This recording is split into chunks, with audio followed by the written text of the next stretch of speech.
Ulo ng mga may init na mga balita. Pasada Balita. Pagdalo ni Pangulong Duterte sa confirmation of charges hearing sa ICC, wala pang katiyakan ilang pamilya ng drug war victims handa nang bumiyahe pa ni France. Pasada Balita. Sa gitna ng walang prenong oil price hike, pisong provisional fare increase sa jeep, inihirit ng transport groups. Pasada Balita. DFA kumambyo sa magiging papel sa posibleng pagpapauwi kay dating Congressman Saldico. Pasada Balita. 6 sa 10 Pilipino naniniwalang hindi seryoso ang mga politiko sa pananaw ng publiko ayon sa survey. Pasada Balita. Balitang pangkalakalan, mga bangko posibleng tumutok muna sa infrastruktura at consumption ayon sa mga ekonomista. Pasada Balita. Balita sa ibayong dagat, Strait of Hormuz pansamantalang isinara ng Iran. Pasada Balita. Balitang pampalakasan, dating PBA coach Yang Giao pinarangalan ng Philippine Sports Writers Association. Pasada Balita. Balitang pangkalusgan, benepisyo ng intermittent fasting ating alamin. Pasada Balita. At sa showbiz, Bini, hindi po si Bini Bigoting Anton ito ha, Bini, ipinasilip, nagpasilip ng kanilang bagong single na unang kilig sa isang event ng Valentine's Day. Tambalang John Ibanez at Drew Nasino. Pasada Balita.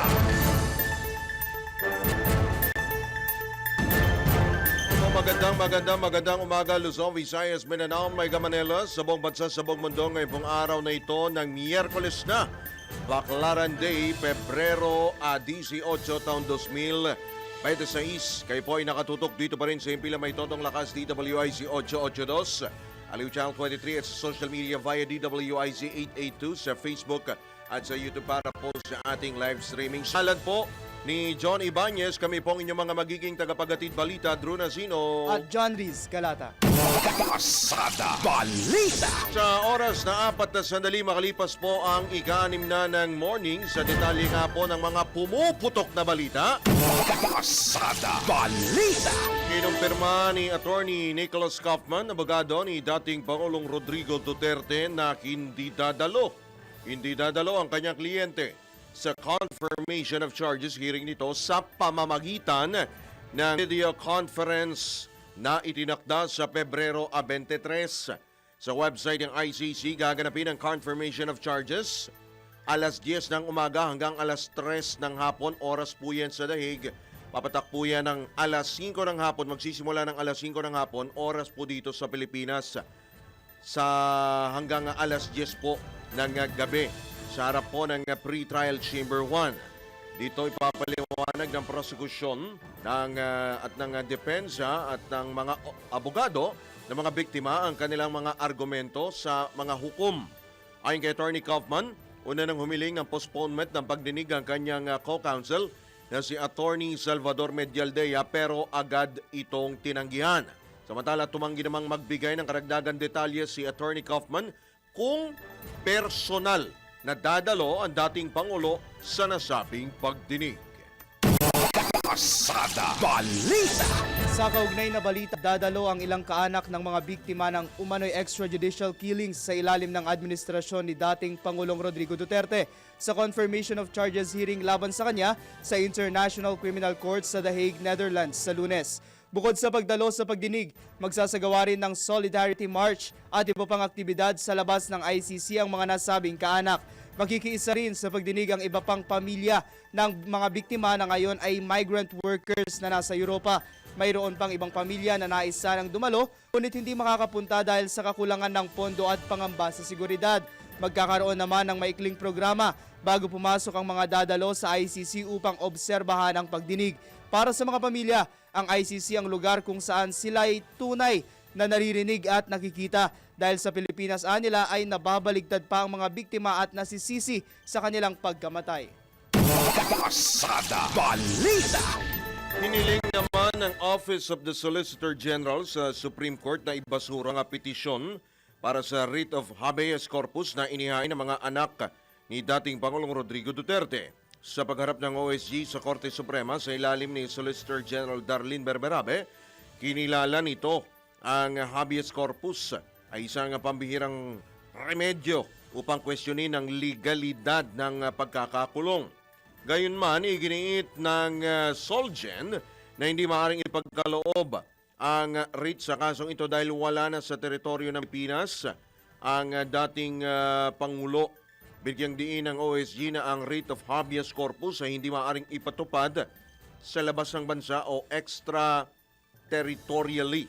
Idinagdag pa ng OSG na aktibong nakikilahok ang dating Pangulo at kanyang depensa sa harap ng International Criminal Court kaya't ang nararapat na remedyo ay nasa nasabing korte at hindi sa mga korte sa Pilipinas.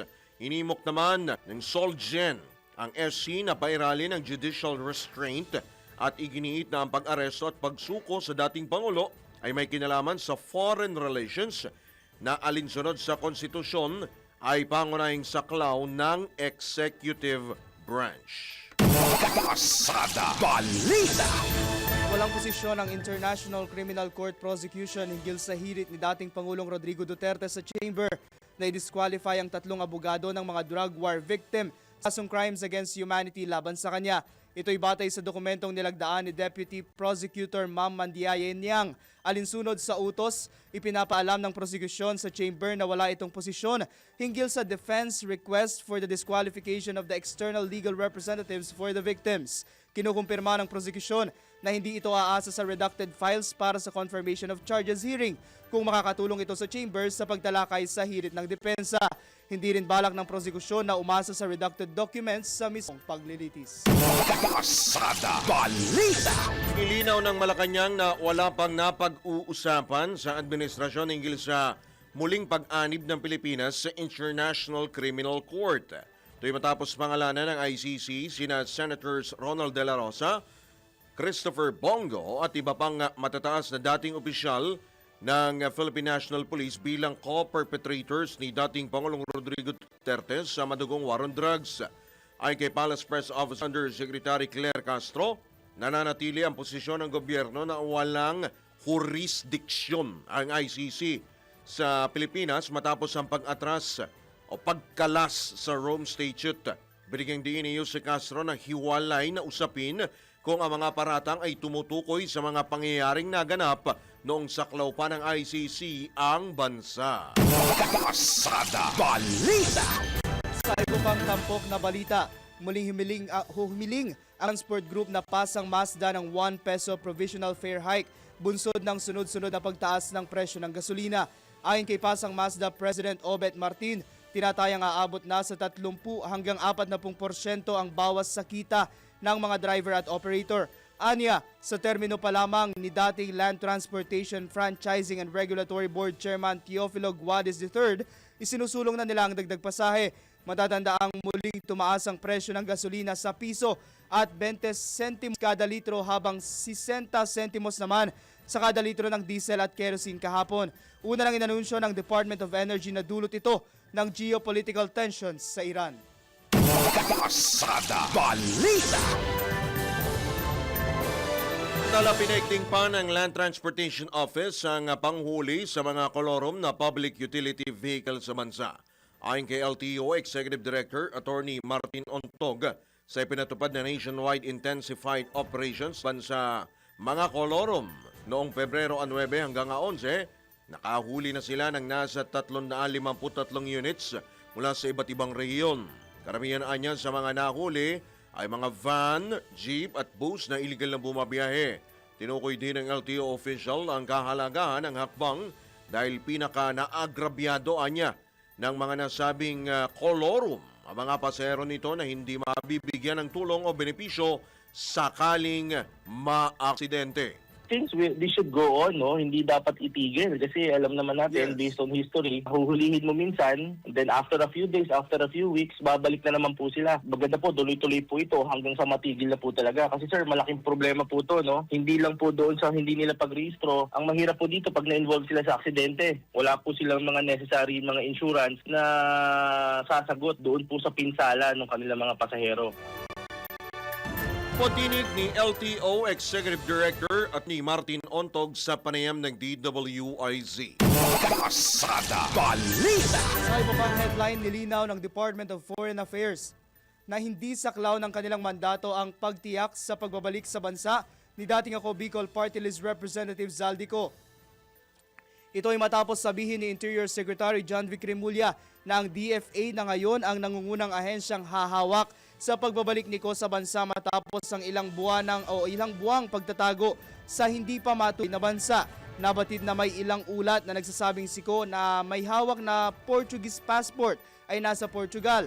Ayon kay Foreign Affairs spokesperson Angelica Escalona, bagamat pinahahalagahan ng kanilang ahensya ang pagkikipagtulungan ng DILG, nilinaw nito na ang pag-aresto at repatriation sa dating mambabatas ay nangangailangan ng coordinated law enforcement at judicial processes, partikular ang pagkikipag-ugnayan sa Interpol.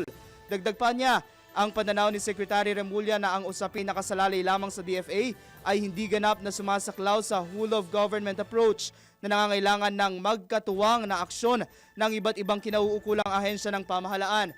Binigyang diin din ni Escalona na handa ang DFA na magbigay ng tulong diplomatiko hanggat ito ay naayon sa kanilang mandato at sa umiiral na mga protocol.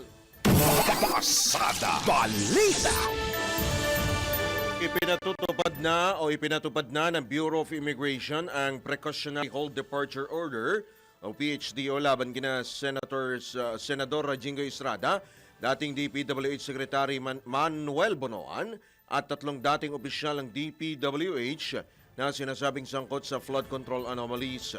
Ayon kay BI spokesperson Dana Sandoval, naglabas ng HDO ang Manila Regional Trial Court Branch 52 na nagbabawal sa mga nasabing individual na lumabas ng bansa. Kapag sa orasan niya na may magtangka lumabas ng bansa sa mga naturang individual na nakalista sa PHDO, makikita ito ng kanilang mga immigration officers sa lahat ng ports of entry at exit sa buong bansa. Bukod kina Estrada at Bonoan, kabilang din sa nasa listahan sina dating DPWH Undersecretary Roberto Bernardo, dating DPWH NCR Regional Director Gerald Opolencia at dating DPWH Bulacan 1st District Engineer Henry Alcantara. Ipinalawanag naman ni Sandoval, ang Precautionary Hold Departure Order ay katulad din ng Regular Hold Departure Order. Pasada Balita. Kinakailangan munang kumuha ng pahintulot sa Korte sa Maynila si dating Public Works Secretary Manuel Bonoan kung nais niyang bumiyahe patungong Estados Unidos sa gitna ng ipinatupad na Precautionary Hold Departure Order laban sa kanya. Ayon kay Bureau of Immigration spokesperson Dana Sandoval, magkaiba ang Immigration Lookout Bulletin Order sa PHDO na inilabas kamakailan ng Manila Regional Trial Court Branch 52. Nilinaw ng BI official na ang ILBO ay para lamang sa pagmamanman ng biyahe ng isang individual. Gayunman, sa ilalim ng PHDO, malinaw na ipinagbabawal ng korte ang pag-alis ng bansa. Kung naisan niyang umalis ng isang individual na nasa listahan ng PHDO, kailangan munang humingi ng pahintulot sa mismong korte na naglabas ng Hold Departure Order. Nilinaw din ng BI na sa mga kaso ng PHDO, kinakailangang maglabas ang korte ng isang explicit na utos o allowed departure order bago payagang pansamantalang makaalis ang isang individual dahil sa mahahalagang dahilan. Sa kabila nito, mananatili pa rin ang kanilang pangalan sa hold departure order kahit sila ay payagang umalis pansamantala. Pasada Balita. Sa oras na 15 sandali makalipas ang ika-6 na ng morning, sa detalye pa rin ang iba pang mga balita. Karamihan sa Pilipino ang naniniwalang hindi pinahalaga ng mga politiko ang pananaw at opinyon ng publiko. Batay sa pinakuling survey ng Octa Research, simula Desyembre 3 hanggang 11 ng nakarang taon, 61% na mga Filipino adults ang nagsasabing hindi isinaalang-alang na mga politiko ang kanilang opinyon. Samantala 31% naman ang pinaniniwalaan o naniniwalang pinahalagan ng mga halal na opisyal, habang 31% din ang hindi nakapagpasya. Kung pagbabatayan ang antas ng kabuhayan, 20% na mga kabilang sa Class A, B at C ang naniniwalang pinakikinggan sila ng mga politiko. Gayunman, 61% sa kanila ang nagsabing hindi pinahalagahan o pinakikinggan ang kanilang opinyon, habang 11% ang hindi nakatitiyak. Pasada Balita. Babalik na sa iba't ibang tanggapan ng ahensya ng pamahalaan ng Resident Ombudsman. Ito ang iniutos ng Office of the Ombudsman kasunod ng survey ng Okta Research, kung saan 73% ng mga Pilipino ang nagsabing panunuhol ang pinakakaraniwang anyo ng korupsyon sa gobyerno. Ayon kay Assistant Ombudsman Miko Clavano, isa ito sa kanilang reforma upang maging maayos ang sistema sa mga ahensya, mapanatili ang profesionalismo at mabawasan red tape at irregularidad. Kabilang sa plano ng Ombudsman ng pagbabalik ng Resident Ombudsman sa Department of Public Works and Highways, Bureau of Customs at Bureau of Internal Revenue. Makikipagtulungan din ng Ombudsman sa Anti-Red Tape Authority at Department of the Interior and Local Government upang mapabilis at mapadali ang serbisyo sa publiko. Magpapagawa rin ng panibagong survey ang Ombudsman bilang baseline para masukat ang epekto ng mga reformang ipatutupad laban sa korupsyon. Pasada Balita.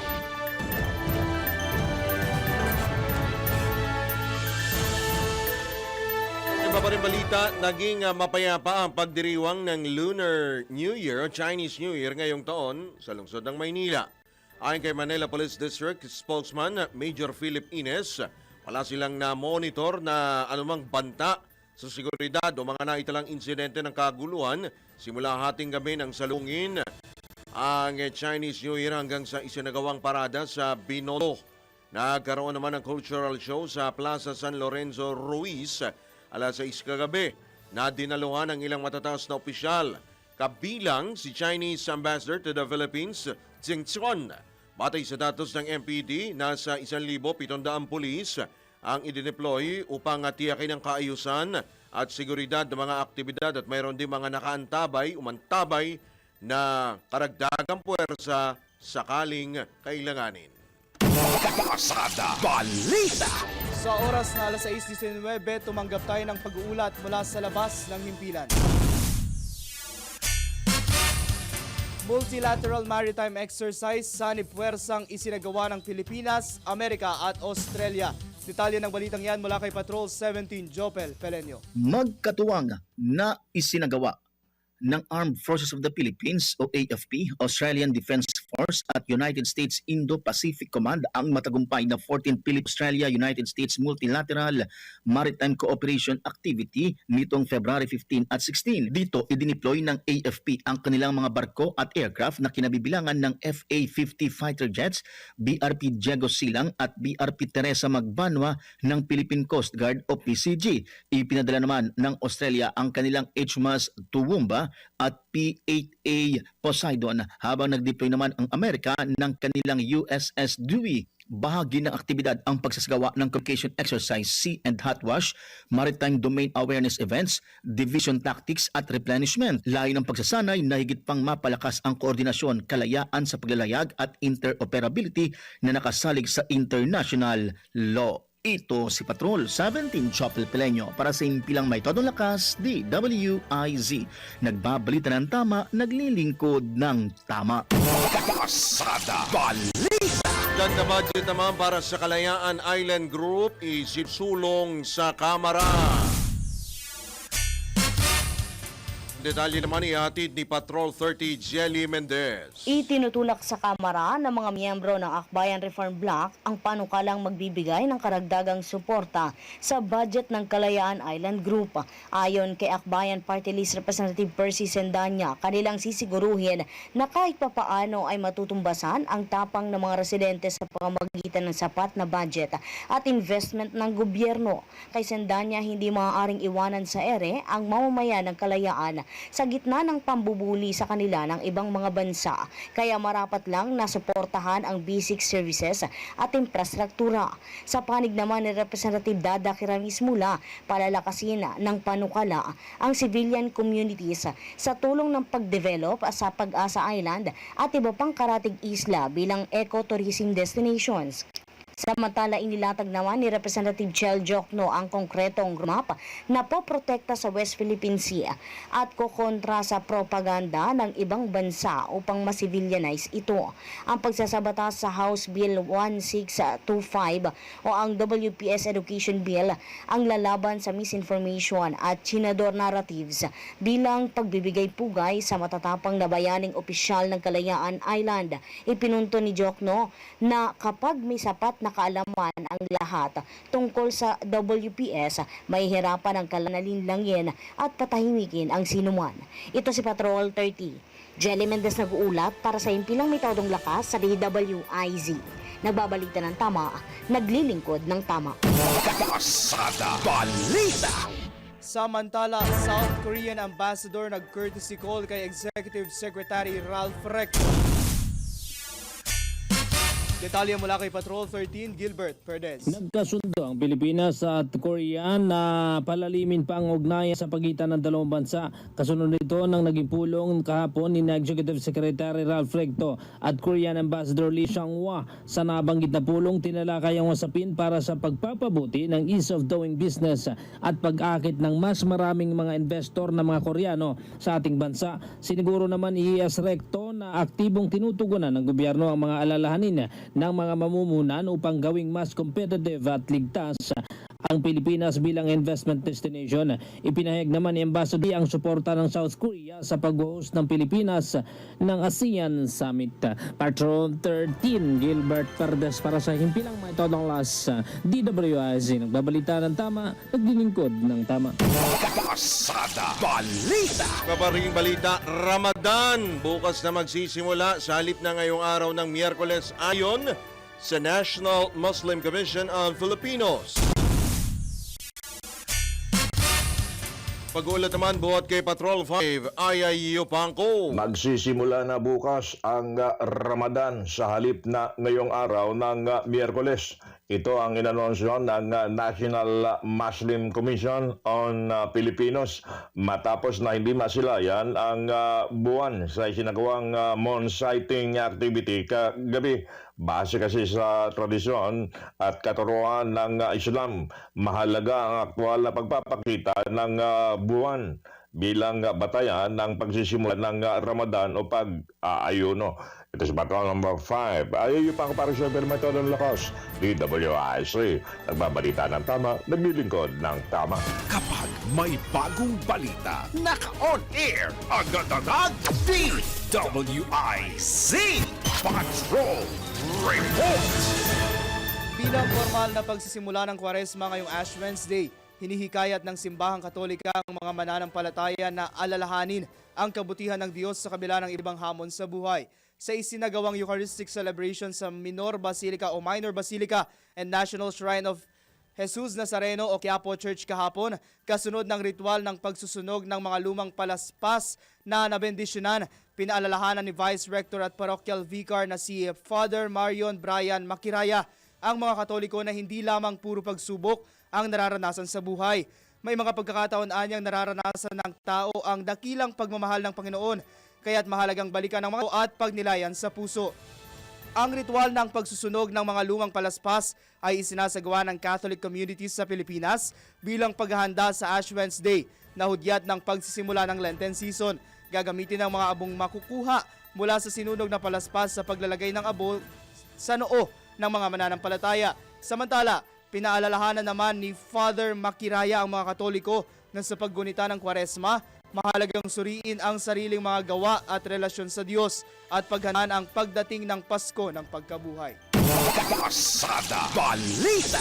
Tama, mamaya po may mga misa ang payo ng Catholic Bishops Conference of the Philippines sa mga Katoliko ay wag lang bastang magpalagay po ng abo sa noo. Bagkus kayo po ay dumalo, makinig po sa misa at hindi lang ho kasi abo ang pinag-uusapan po diyan. Yung diwa po ng Semana Santa, yung pagsisimula po ng pagpapakasakit ni Kristo ang talagang diwa po ng Semana Santa. Yung makinig ho kayo sa misa, yung hindi lang dadaan kayo doon para magpalagay ng abo, di ba? Bukod doon, hinihikayat din na mag-fasting and Yes. abstinence.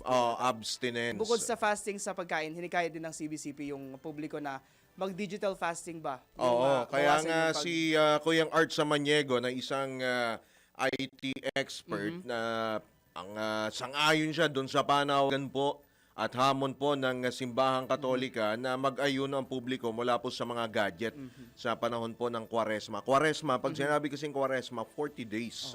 Diba? So, yan po ang panawagan ng simbahang katolika. minsan bukod din sa Magbawas sa screen time. sa pagkain, pati doon sa digital, yung mga bisyo din natin, Mm. dapat bawasan din. Oo naman, tama naman yung kagaya nito. Itong susunod na tatawagin ko, si brother, nagbawas na rin ng mantika sa kanyang katawan. Nagbawas na rin ng kanyang mga, ano yun? Anong binawasan mo? Ngipin. Hindi. Yan, oo. Kasi nga, nagdagdag naman siya ng gamot. Kaya, yun ang dahilan. O siya, tayo po muna ay magbibigay daan sa ilang pong mga paalala ihahatid po ni brother. Brother from another mother. Wenner Contihino, 27 sandali. 27 minutes after 6 in the morning. Pas Right, sa oras po naganap na alas 6:31 na po ng morning. Sa pagpapatuloy pa rin po ng mga pumapasa ng balita sa pagkakataon ito, pag-usapan po natin ang mainit na isyong bumubungad po sa atin ngayong pong araw po na ito, kaugnay po doon sa ICC confirmation of charges hearing sa Prero a 23. Yan po ay yung kaugnay sa kaso ni dating Pangulong Rodrigo Duterte at siyempre yung inilabas din po na listahan ng ICC, yung mga co-perpetrators na tinatawag. Nasa kabilang linya po na ang ating komunikasyon, si ICC Assistant to Counsel, Attorney Cristina Conti. Magandang umaga po, Attorney Conti. Welcome po muli sa DWIZ LU Channel 23. Drew Nasina po at John Rhys Calata. Attorney. Morning po. Magandang umaga. Good morning po. Maraming salamat po sa inyo po pagpapaunlak sa amin, Attorney Conti. At well, straight to the point na po tayo, Attorney Conti. Can you please explain to us, pakipaliwanag nga po sa amin kung ano po ba sa legal na lingwahe ng ICC yung co-perpetrator? Ano ho ba ang bigat po nito at yan po ba ay maituturing kahalintulad ng isang accessory to the crime o isa rin bang isa din ba sa mga suspect o akusahan, Attorney Conti? Parang wala tayong, kumbaga, sa legal system natin, walang ganong katumbas. Yung binabanggit mo na accomplice, accessory. Sa penal statute natin, yung revised penal code, Opo. iba yung iba yung atake ng accessory, accomplice. Ito mga nakatulong. Okay? Yung co-perpetrator, ay ako ang masapa nga, this is layman's terms. Opo. Kumbaga hindi ito legal per se. Ang co-perpetrator sa punto sa Pilipinas, ang pagkilala natin, kapwa gumawa. So, kapwa naging bahagi nung isang plano. Siguro yung isang term co-conspirator, pero hindi kasi din eksakto yun. Kasi hindi pa buo. Hindi ito simpleng conspiracy. Ito ay perpetration. Kumbaga may isang grupo na nagplano ng mga kaganapan. May isa sa kanila sumabit na lang or sumama later on. Kaya ang co-perpetrator ay kapwa gumawa or kapwa may kasalanan sa crimes against humanity. Nga lang, sa ICC, hindi lahat ay kakasuhan. Hindi lahat ng gumawa ng krimen ay kakasuhan. Pinipili nila o na-identify nila kung sino ang tinatawag na most responsible o yung may kaya na tigilan ang krimen sa pangyayari, di ba? Doon masasabi na magiging effective yung court kung tututok sila sa most responsible. Sa makatuwid, sila po ay, kumbaga, hindi pa naman ho maituturing na tuwiran, na akusado dito po sa Crimes Against Humanity at though sinasabi po ninyo sila po ay co-perpetrator o kapwa alam o kapwa sabi natin kasabuat dito sa ginawang krimen po na ito, hindi ho ba din ganun kabigat ang kanila pong magiging kumbaga yung kanilang magiging kabigat kumpara doon kay Pangulong Rodrigo Duterte? Yung pagkabigat, maririnig pa natin yan sa prosecution. Ito nga, sa Lunes, malamang ay ipoportray nila kung ano ang role ni Duterte, pero kasama syempre yung supporting actors. Sa totoo, nakikita ko dito, kumbaga parang pelikula, may bida, pero merong supporting actors. Di ba, nagkakaroon din naman ng award ang mga supporting actors. So, yung pinaka-best supporting actor lang siguro ang bibigyan ng parangal. Ayun. At alam ko sa pelikula, di ba, pero niyang, kumbaga, paano ka magiging supporting actor? Hindi dahil mas marami yung ere mo or screen time. Hindi, dahil mas malaki ang ambag mo sa kwento. So, isipin natin gano'n, ano ba natin nalalaman kung sino yung supporting actor? Makikita mo yan kung sino ang nagpalakad, nagpagulong ng Sino kwento. nag-implement, nag-execute. Kaya yan, okay. Dito sa War on Drugs, sino yung nag-implement na tipong kapag hindi ba niya ginawa to, hindi matutuloy yung war on drugs. Kapag hindi ba siya naka-point, hindi ba magiging ganito kadugo ang war on drugs? Medyo may ipa na kayo na Yes. oo nga naman, syempre, TNT.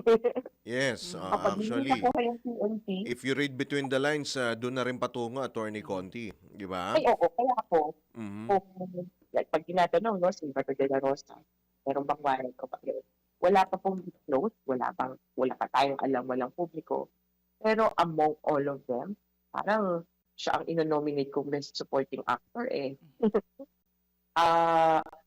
kung hindi siya naging NP chief sa panahon ni Duterte, hindi magkakaganito ang kumbaga, war on drugs. Nagsimula yan na PNP chief ng mga Duterte sa Davao at siya ang isa sa susi na nag-implement ng war on drugs, quote-unquote, nationwide. Alright.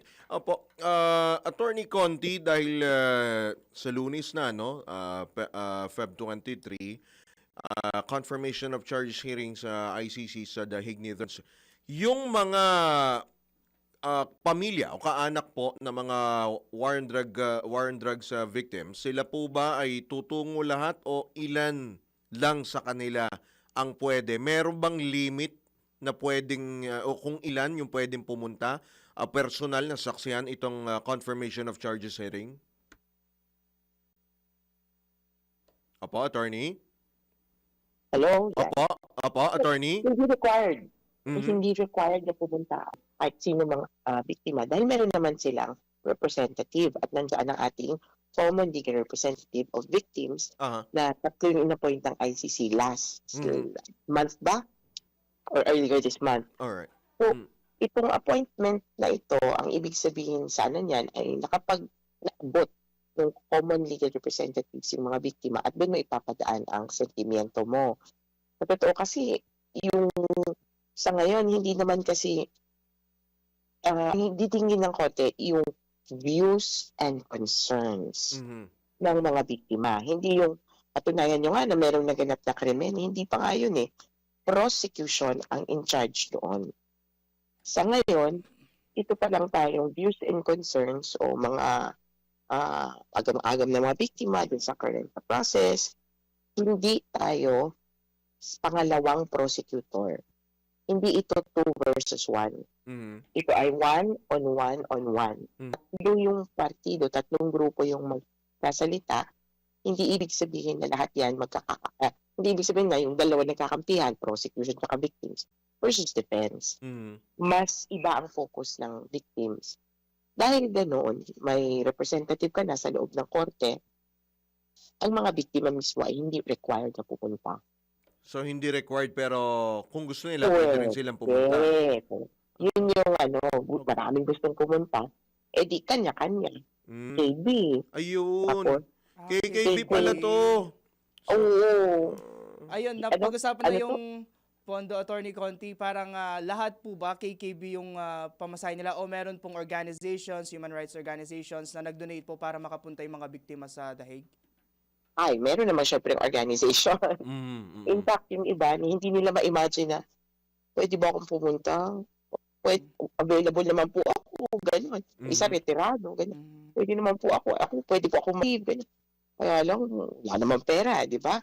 Doon pa nga lang may isang importanteng punto pa nga lang, visa, di ba? Yan pa. Papakita mo, may show money ka, gano'n. Sa hirap ng gano'n, hindi nila mapangarap, hindi nila maisip. Kaya kailangan salubungin sila.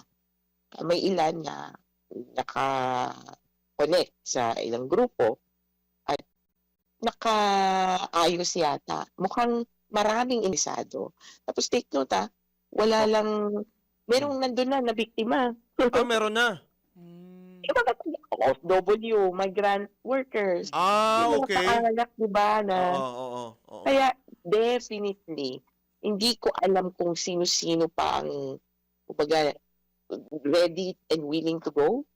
Pero sa punto ng ICC, kailangan mo kasing magpa-sign up kung gusto mong manood sa loob. Oh, So, okay. yun na lang yung malakid, I guess. Okay. So, kung may natulungan ng pondo, may kaya ng mapamasihan, Apo. pagtawid ng border, ang kulang mo na lang kung makakapasok ka sa loob. Curious First lang come, ako. first serve Opo. yung upuan sa loob. Opo, speak yung binanggit mo na nga rin, Attorney Conti. Curious lang ako kasi 'di ba dito sa atin yung setting natin dito kapag may trial, may dalawang yung nasasakdal at yung nagsasakdal, 'di ba? Dalawa yun. Paano ho ang setting doon sa sa ICC? Pwede ba magtabi yung yung magkalabang panig? Ano ba 'yon? May seating arrangement First ba come, 'yon? first serve First come, ba? first serve ba, Attorney Conti? Paano po 'yan? First come, first serve sa public gallery. Okay. Okay?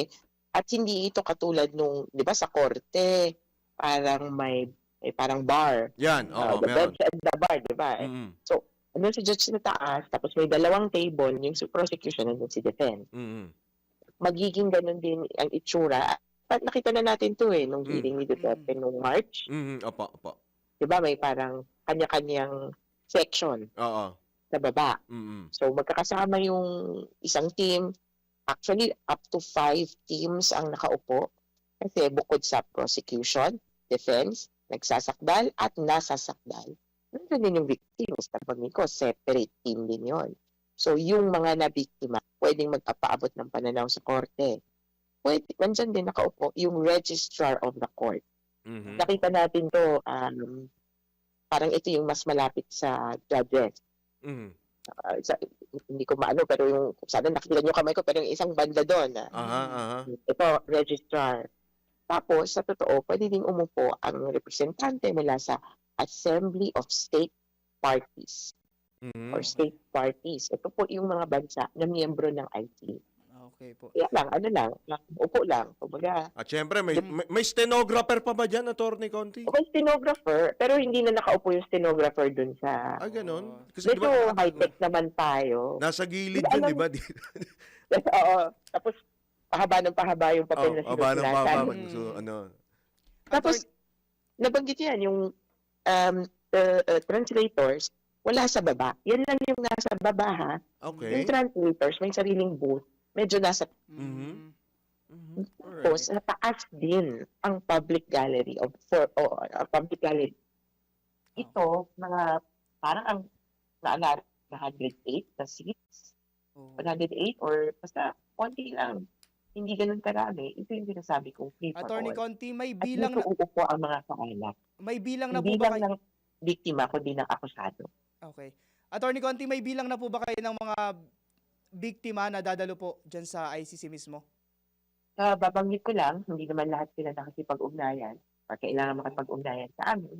Ang kailangan lang nila kausapin ay ang ICC outreach. Okay. Mag-sign up para dun sa seat. Opo. So, attorney, yung mga of course, bukod po sa inyo po, kayo babiyahe rin po ng Dahig, di po ba, Attorney Conti? Yung tatlo pong... Nakasign up ako ng upuan eh. okay. Opo. Naka-reserve ako. Okay. So, naka-reserve. So, pinagbigyan ba yung hirit ng kampo po ni dating Pangulong Duterte na yung kanila pong hirit dun sa against doon po sa mga abogado nitong mga war on drugs victims, Attorney Conti? Walang hearing yun. Mhm. Ano lang to, submission ng mga dokumento at ang alam ko, binigyan ng pagkakataon yung mga nirereklamo na sagutin Mm. yung reklamo. Kaya pasahan na lang to ng papel. Ang Oo. pagpapasyon yan ay ibababa na lang either before the hearing or within. Pero Okay. habang hindi pa napagpapasyahan, kung sino po yung naka-appoint na, yan po ang patayong mga abogado. It's part ng legal team ng biktima. Opo. Opo. Kanina may binabanggit po si Attorney Kaufman, may binabanggit po siya na hindi dadalaw video Digital. conference si dating Pangulong Digong at wala naman ding katiyakan kung dadalo siya ng personal. So who will decide Attorney Conti? Kasi kung hindi dadalo ng video conference tapos hindi pa nila matiyak kung dadalo ba ng personal, so paano po magiging sistema niyan, Attorney Conti? Ang may desisyon yan, yung may katawan. Mhm. Mhm. Siya lang naman talaga ang crucial dito. Pero by the way, may option din kasi siya na mag-waive ng appearance. Malinaw yun. Okay. Kasi basahan lang ng, determination what the charges should be. Ang tanong, ano ba yung saklaw ng kaso? So, crimes against humanity o alin-alin dyan, count 1, count 2, count 3. Mhm. Hindi kung guilty ba siya o hindi. Wala pa tayo doon sa trial yun. Mhm.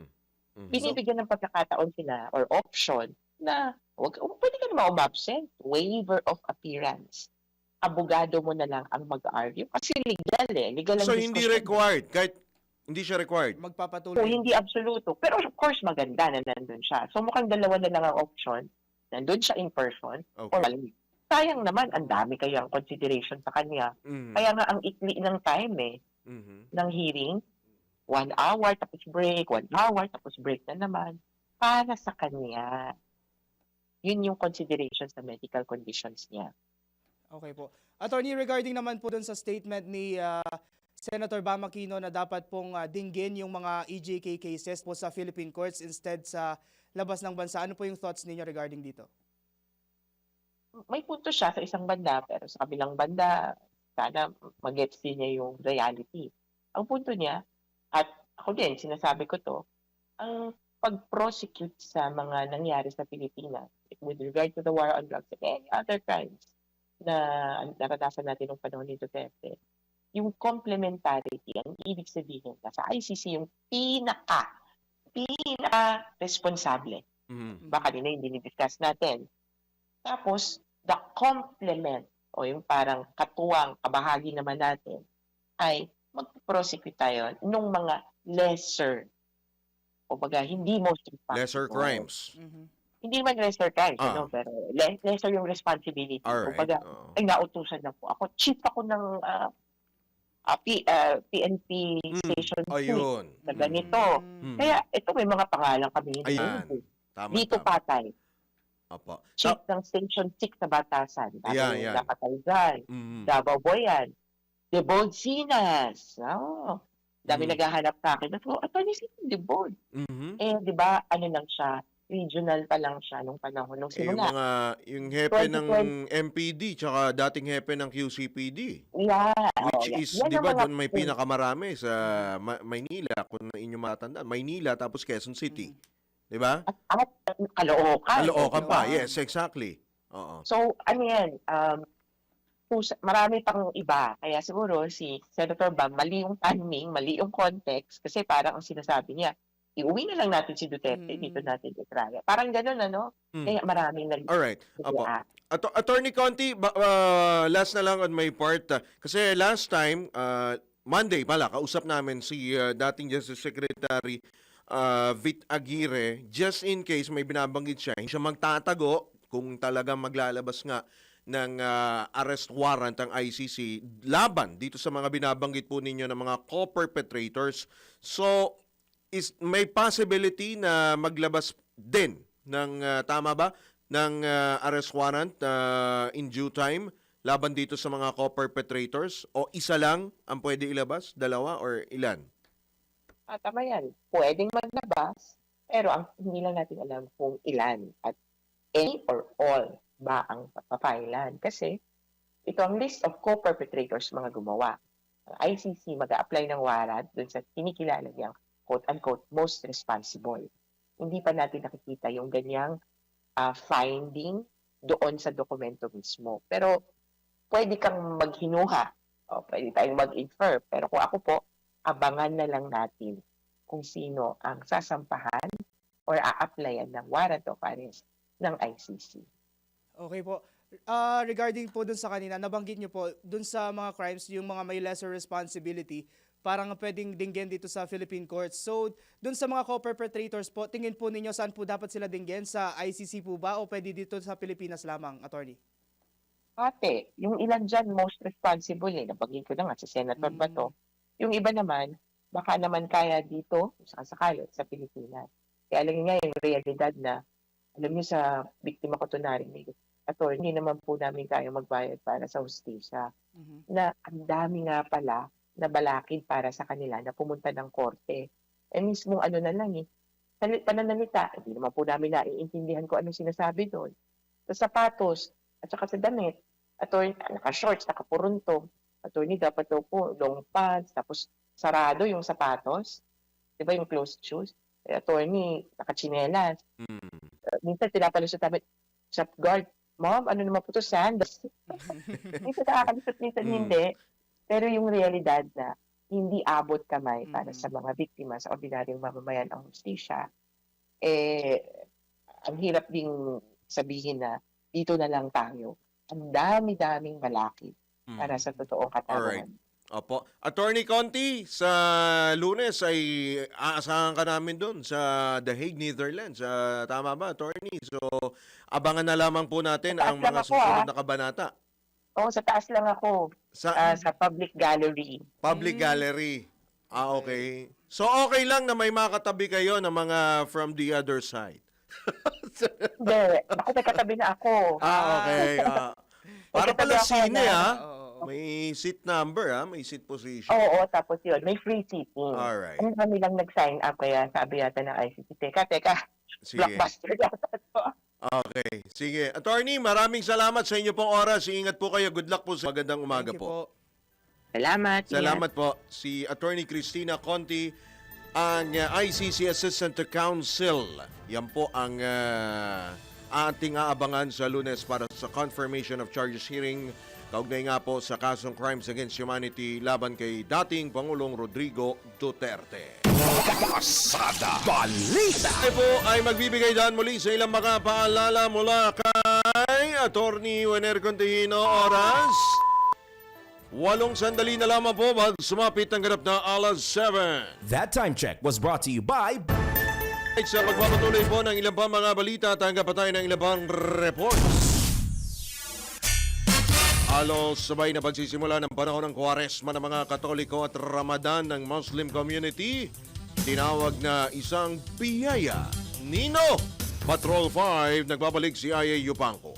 Isang pambihirang pagkakataon ngayong taong 2026.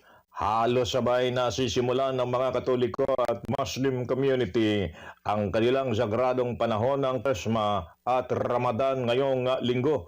Tinawag ito ni Father Mark Robin de Sora sa kanyang article sa Vatican News bilang unique o natatanging oportunidad para i-share ang spiritual reflection na nag-iimbita sa mga mananampalataya para sa isang collective period of prayer o panalangin, pag-aayuno at pagbabalik loob. Para kay Kinapawan Bishop Jose Colin Bagaforo, ang halos sabay na pagsisimula ng panahon ng Kwaresma at Ramadan ay may tuturing na isang biyaya. This is Patrol number 5. Ayaw pang para sa implemento ng lakas. DWIC. Nababalita ng tama, naglilingkod ng tama. Pasada Balita. Samantala, mga na-recover na labi sa lumubog na barko sa Basilan, pumalo na sa 62. Detalye mula kay Patrol 24 June Samson. Nadagdagan pa ang bilang ng mga bangkay na na-recover mula sa dagat kung saan lumubog ang barkong MV Tricia Kerstin 3. Ito'y makaraang ipinagpatuloy ng mga technical divers ng Philippine Coast Guard ang search and rescue operation o pagsisid sa dagat na sakop ng Balok-Balok Island sa Basilan. Dahil sa natagpuang 4 na bangkay ay umabot na ito sa 62 habang 293 naman ang mga survivors o nakaligtas ng buhay at 17 ang nawawala at patuloy pang hinahanap. Nilinaw naman ng PCG na ang bilang o mga numerong ito ay mula sa pagtutulungan at kinalap ng PNP Scene of the Crime Operatives, City Disaster Risk Reduction and Management Office, Coast Guard District Southwestern Mindanao at pakikipag-ugnayan sa mga kaanak ng mga biktima. Patrol 24, June Samson para sa impilang may tulakas, DWIZ, nagbabalita ng tama, naglilingkod ng tama. Kapag may bagong balita, naka-on air, agad-agad, DWIZ Patrol Report! Pagbabalita, isinulong ni House Majority Leader Sandro Marcos ang panukalang batas na layuning gawing libre ang kuryente para sa mga pamilyang may mababang konsumo at magwawakas sa kasalukuyang cross-subsidy system.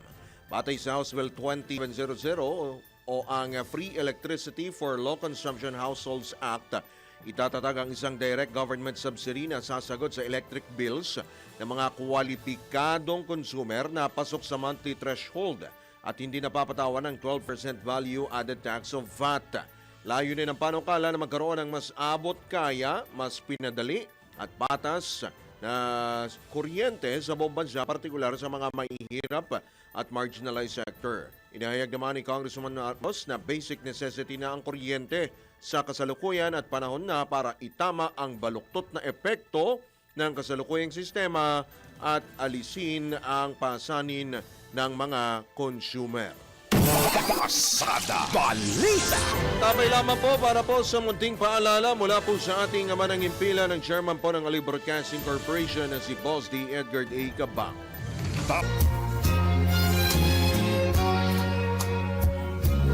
Sa oras na ganap na eksakto yung punto, alas 7 na ng morning, abot ating pakinggan ang mensahe, munting paalala mula po sa ating amanang impilan ang chairman po ng Ali Broadcasting Corporation na si Boss D. Edgar A. Cabang.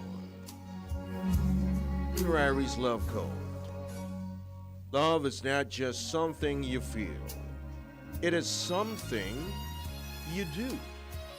Think good, think God, thank God. Have a great day ahead. God bless you. Yan po ang maiksi, balit makabuluhan at matamis na paalala mula po sa ating amanang impila ng chairman po ng Ali Broadcasting Corporation na si Boss D. Edgar A. Cabang.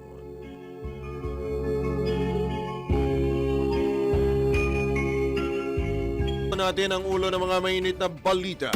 Pasada Balita! Pagdalo ni dating Pangulong Duterte sa confirmation of charges hearing ng ICC, wala pang katiyakan. Ilang pamilya ng drug war victims sanda ng bumiyahe pa Netherlands. Pasada Balita! Sa gitna ng walang prenong oil price, pisong provisional fare increase sa jeep, inihirit ng transport groups.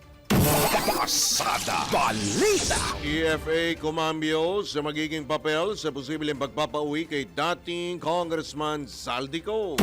Pasada Balita! 6 sa 10 Pilipino naniniwalang hindi seryoso ang mga politiko sa pananaw ng publiko ayon sa survey. Pasada Balita! Balitang pangkalakalan, mga bangko posibleng tumutok muna sa infrastruktura at consumption ayon sa mga ekonomista. Pasada Balita! Balita sa ibayong dagat, Strait of Hormuz pansamantalang isinara ng Iran. Pasada Balita! Balita papalakasan, dating PBA coach Yeng Giao pinarangalan ng Philippine Sports Writers Association. Pasada Balita! Balitang pangkalusugan, benepisyo ng intermittent fasting ating alamin. Pasada Balita! At sa showbiz, Bini Bigote. Di Bini Bigoteng Anton yan, ha? Bini nagpasilip na ng kanilang bagong single na unang kilig sa isang event noong Valentine's Day. Tambalang John Ibanez at Drew Nasino. Pasada Balita. Pagpapatuloy pa rin ilang pa mga balita sa oras na 4 sandali makalipas po ang ikapito ng morning.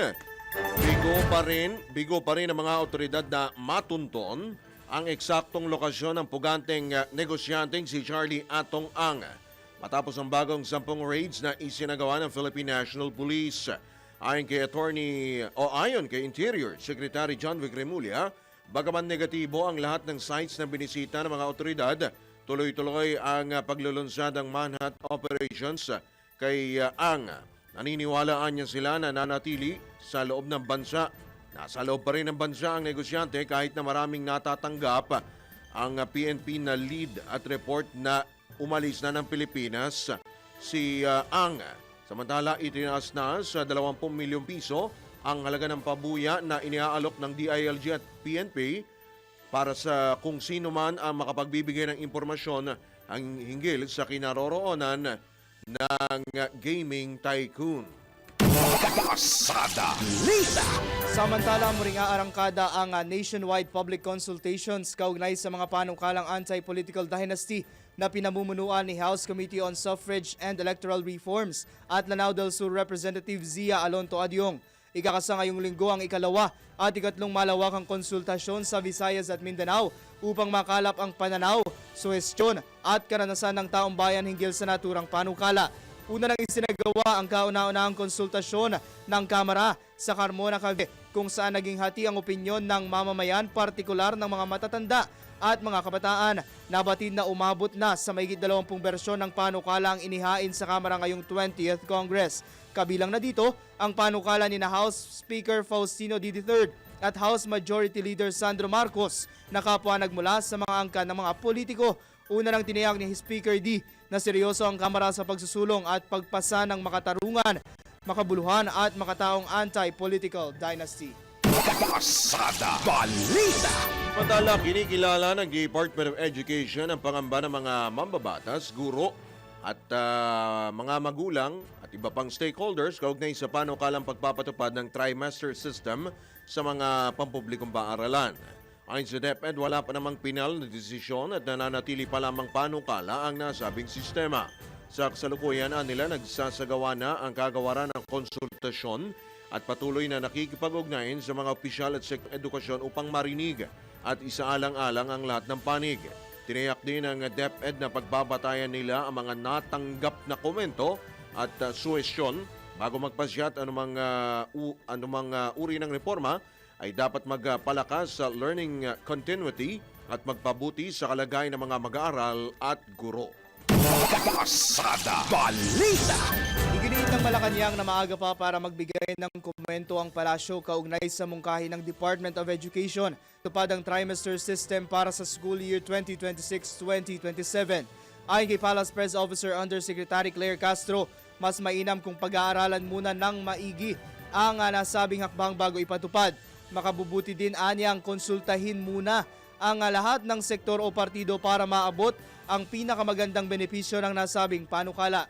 Binigyang diin ni Yusek Castro na mungkahi pa lamang anya ang trimester system na dadaan pa sa masalimuot na diskusyon at pag Pasada Balita. Suportado naman ni House Committee on Basic Education and Culture Chairman at Pasig City Representative Roman Romulo ang panukalang pagpapatupad ng trimester system ng Department of Education sa mga pampublikong paaralan. Ayon kay Congressman Romulo, maganda ang hangarin ng DepEd. Sa nasabing panukala, lalo't inaasang maiaangat nito ang kalidad ng edukasyon. Gayunman, dapat ay may malinaw ang pamantayan o guidelines ang kagawaran bago ipatupad ang nasabing sistema. Right now kasi po talagang aggressive po dapat yung adjustments natin. Kasi alam naman natin ang totoo, meron talagang challenges. Marami po tayong estudyante na hindi grade level yung reading comprehension nila. Hindi naman pwede talaga po na parang business as usual na lang tayo or yung mga reforms na ginagawa medyo mabagal. Ito naman po kung maganda yung guidelines nila, nakita niyo naman po ang plano ni is to divide it into 3 SEMs. Yung 3 SEMs, 3.5 months to 3 months ang plano nila, di ba? Yun yung gagawin nila. So, maaari naman pong magawa kung tama yung guidelines na ilalabas. Kasi pwede ipalabas muna yung first SEM, which is ang plano nila, ipapairal yun July to September. So tingin ko kaya naman kasi naniniwala kasi ako kailangan yung adjustments natin aggressive eh. Kasi sa totoo, there is really a correction to be made eh. O dito, iginiit ng kongresista na dapat ding isabay sa pagpapatupad ng bagong sistema ang mga bagong pagbabago sa education sector tulad ng pagpapatayo ng mga karagdagang classroom at pag-hire ng mga karagdagang guro at administrative assistants. Actually, sabay-sabay nangyayari. Yung una, meron tayong curriculum change na nangyayari, di ba? Yun yung pinaka-importante kasi yung curriculum change, di ba napansin natin na lahat naman ay sobrang daming competency, sobrang daming subjects. Ang tinuto na at the end, pag merong international assessment o local assessment, hindi naman nag-i-improve yung scores ng ating mga mag-aaral. Doon natin makikita kung may kalidad o wala. Pangalawa, nagkakaroon na rin po tayo ng galaw dun sa tinatawag nating classroom shortage. Pangatlo, ang isang burden talaga sa teachers ay marami silang ginagawa na Loaded admin work. Mga 2 years ago, nag-umpisa na rin po tayong i-cluster yung admin work para makapag-hire ng administrative assistant para masigurado na unti-unti transfer na yung admin work, tatanggal na sa teachers. This year po, may 20,000 additional items. Hindi pa po yun napupuno kasi again po, no, may items na. Ang reason po bakit hindi naman maging ganong kabilis yun, hindi naman pwedeng mag-hire lang na hindi naman qualified. Yan po tinig ni House Committee on Basic Education and Culture Chairman Roman Romulos sa panayam ng DWIZ. Balita! Suportado rin ni dating Senate Committee on Basic Education Chairman Senator Sherwin Gatchalian ang pahayag ng Malacanang na dapat isailalim sa malawakang konsultasyon ng panukala ng Department of Education na magpatupad ng trimester sa basic education simula sa susunod na school year. Ayon kay Senator Gatchalian, kailangan talagang magkaroon muna ng konsultasyon sa mga stakeholder, lalo na sa mga guro. Iginiit ni senador na dapat matiyak na ang planong trimester system ay magbubunga ng mas mahusay na learning sa mga mag-aaral. Gayon ang masiguro na hindi ito magpapahirap sa mga guro at prinsipal at hindi ito dapat maging dagdag trabaho sa kanila. Pasada Balita!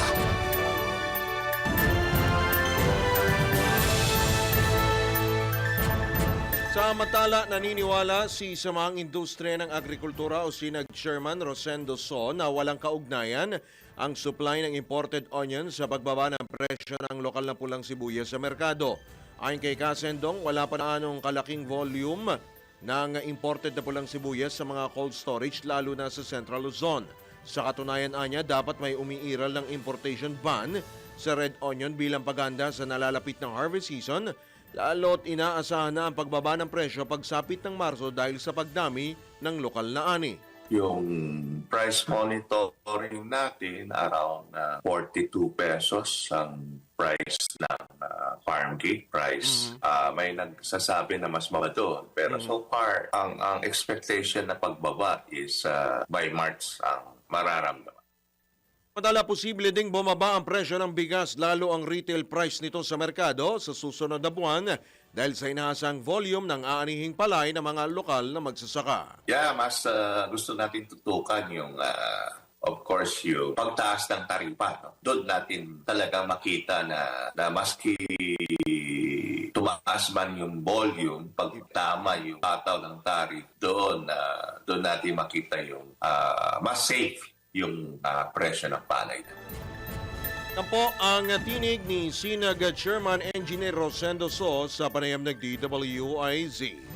Tambalang John Ibanez at Drew Nasino. Pasada Balita!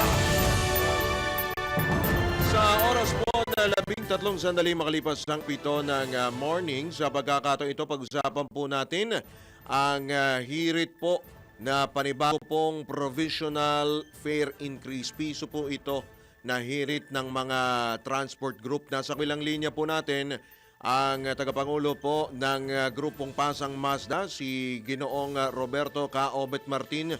Kaobet, magandang umaga. Welcome muli sa DWIC LU Channel 23, Drew Nasino at John Riz Calata. Kaobet. Magandang umaga mga kaibigan at sa mga nakikinig po. Isang magandang umaga po sa ating lahat. Opo, Kaobet, maraming salamat po sa inyo pong pagpapaunlak sa amin.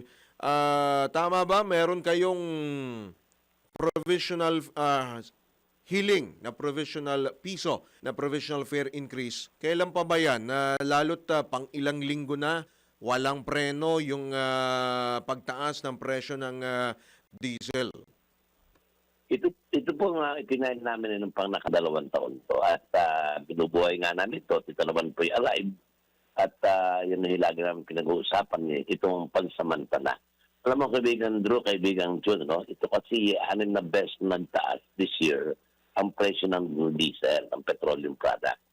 At nasa 57, 58, 59, depende sa layo ng mga gasoline station.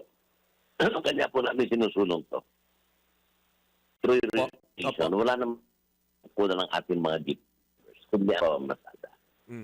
Piso lamang pong pansamantala habang mataas po ang presyo. Gano'n na ba itinaas?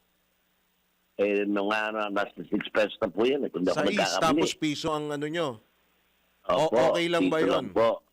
Hindi na kayo nun? Hindi na kayo lugi? Tama ho. Pagkat naintindihan din natin yung sitwasyon ng ating mga mananakay, ayaw din po natin po ng pahirapan. Pagkat sila po ikatuwang natin sa hanap buhay, kailangan magtulungan po kami lagi. At alam ko po na ito yung magkakaroon ng domino effect sa mga pangunahing bilihin pagkat magtataasan ng presyo. Pero, ang sinasabi ko nga po wala pong ibang pagkukon ng ating mga driver. At yan naman pong fuel subsidy, nakabatas naman po yan na bago namin magamit ang fuel subsidy, kailangan mag-$80 per barrel. Napaka-imposible yung suntok sa buwan po yan. Kanya sabi ko, kung may fuel subsidy kami ngayon, hindi kami magtaas kaibigang June and July. Pagkat, although kung tawagin ngayon band-aid solution, pansamantalang nakatutulong, malaking bagay na yung halimbawa sa mga modern event, bigyan kami ng 7,000 o 10,000 a month, o 7,000 sa modern, 5,000 sa traditional, mapagdudugtong-dugtong na po namin ang bitukan namin para hindi ko kayo magtaas ng pamasahe. Pero Kaobet, yung subsidy, kasi di ba, tama ba, naka-yung subsidy na kayo simula nung pandemic, di ba? Tumataas din ba yung subsidy na yan? Tumaas ba? Well, hindi po. As is po yan. As is. Ganun din po yan. Kahit tumaas yung crudo, as is pa rin yan. Opo, ganun po yan. Sa modern jeepney, 10,000. Sa mga traditional, kung hindi po ang magkakamali, 5,000 to 7,000 po yata yan. Yun po talagang yung subsidy na yan. Kasi talagang pandagdag lang po yan doon sa itinataas na presyo. Hindi naman po sinasakop yung kabuuang halaga ng diesel. Kanya nagkakamali po iba natin mga kasama sa hanap buhay, sasabihin ganun lang, ano kaya mangyayari dyan. Pero ang sinasubsidize lang po, yung itinaas. Hindi po yung buong halaga. Nililiwanag ko lang po through your station para ma-educate natin ang ating mga sa kabatiran ng publiko. Opo, para sa kaalaman. Kung halimbawa silipo sa modern, palagay ko po in 1 month tatagal po yan more than a month pa. Okay. Kanya hindi po namin kailangan ng additional fare increase. At kung talagang tataas pang muli, hindi additional subsidy na naman kami. Tulungan tayo ng gobyerno para naman makatulong din tayo sa ating mga mananakay, kaibigang Drew and June. Sabi ko nga pa, mga kaibigan kami piso lang. Bilyon ang mga ninanakaw sa gobyerno. Hindi makita. Kami piso lang. Di kondisyon pa. Ibabalik sa dati pagka bumalik sa presyo. Piso lang po. Kaobet, ano po ba yung dahilan kung bakit daw po hindi itinataas yung, hindi pinagbibigyan yung hirit po ninyo? 2 At ano years po yung na yan. nakikita nyong dahilan kung bakit hindi nila pinagbibigyan? Well, may mga paliwanag ang DOTR, ang LTFRB. Well, na-convince kami doon na sinasabi nga na kahit na yung taas ng ganito, yung itinaas yung piso ng araw ay... Anong pata ni Asa nakukover. Joe Guadis yan no? Panahon pa ni Guadis yan. Magaling yung chairman yan Kanya sayang. At magaling ho. Talagang mabuti na lang at naalis na gumanda lang takbo ng LTFRB. Ngayon, yung subsidy na yan. At yung dahilan po namin, talagang napakabigat na ho. Hindi na ho namin makakaya, mga kaibigan. Alright, opo. Kaobet, meron ba kayong meeting today sa LTFRB? May mga mga pulong ba kayo na isasagawa para ma-plansya ho ninyo yung inyo pong mga panawagan? O ano ba ang pagpipilian? Provisional 1 peso fare increase o ano na lang, subsidy na lang, Kaobet? Papunta po ako ngayon ng LTFRB at hoping by chance ma-meet ko rin si Chairman Atty. Vigor Mendoza, kasama ko si Mr. Boy Vargas at ang Busina para mapag-usapan po namin to. Kasi last week, during our meeting with the Chairman, Atty. Vigor Mendoza, napag-usapan ng ito. At medyo maganda po ang aming napag-usapan tungkol dito. Pero sabi nga niya, siyempre, kailangan pa natin ang basbas ng ating kaligin na si Secretary Banoy ng DOTR.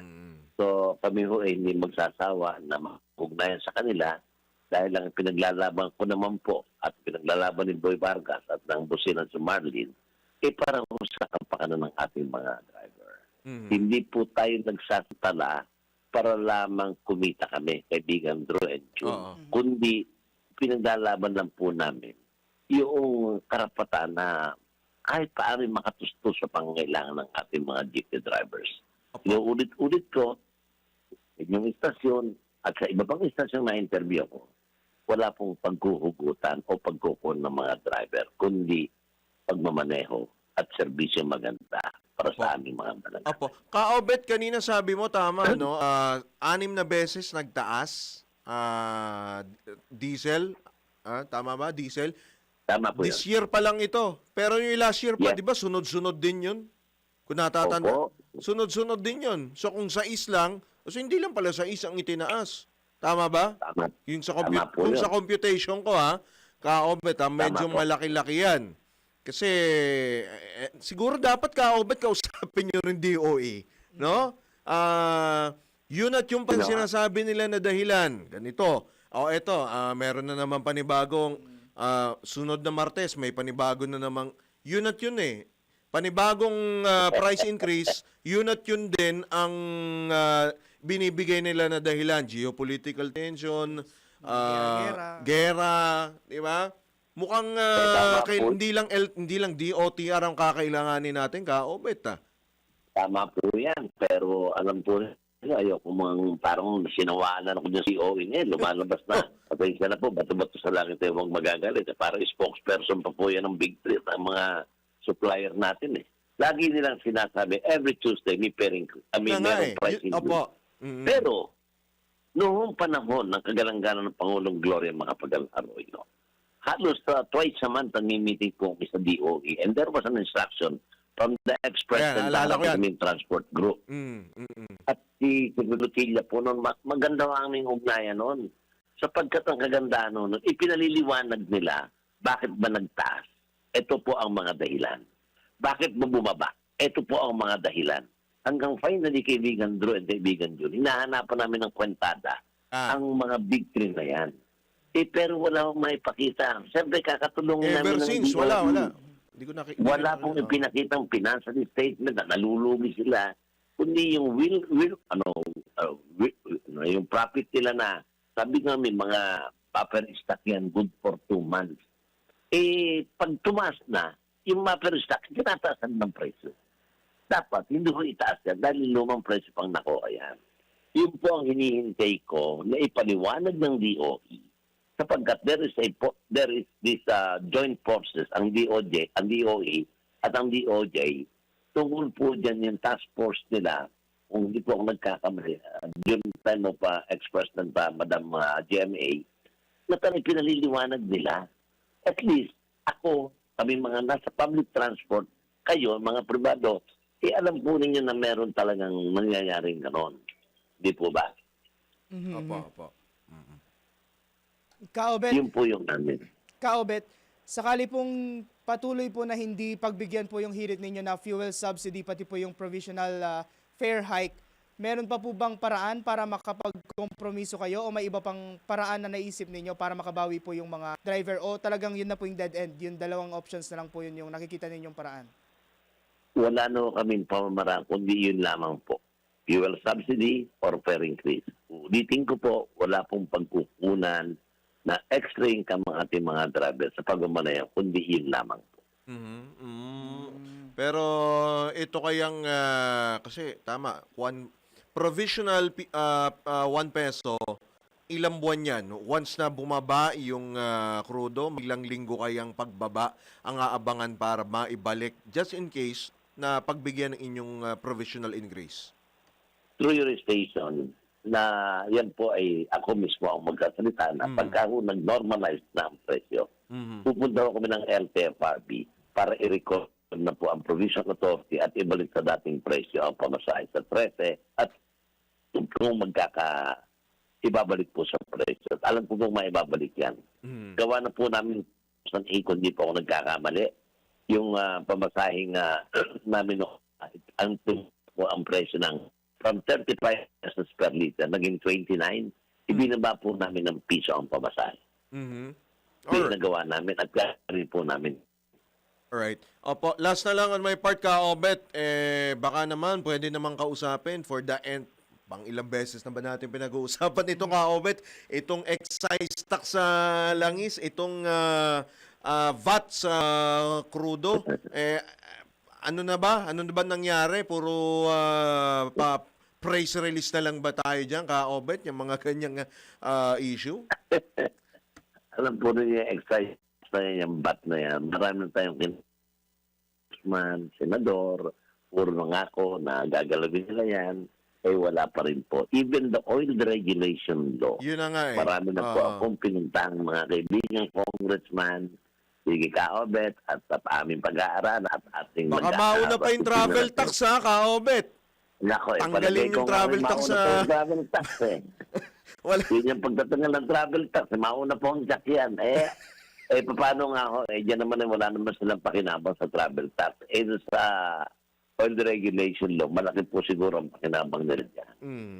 Kanya hindi yung ginagalaw yan. Pasensya na po, bato-bato sa langit ang tamay, huwag magagalit.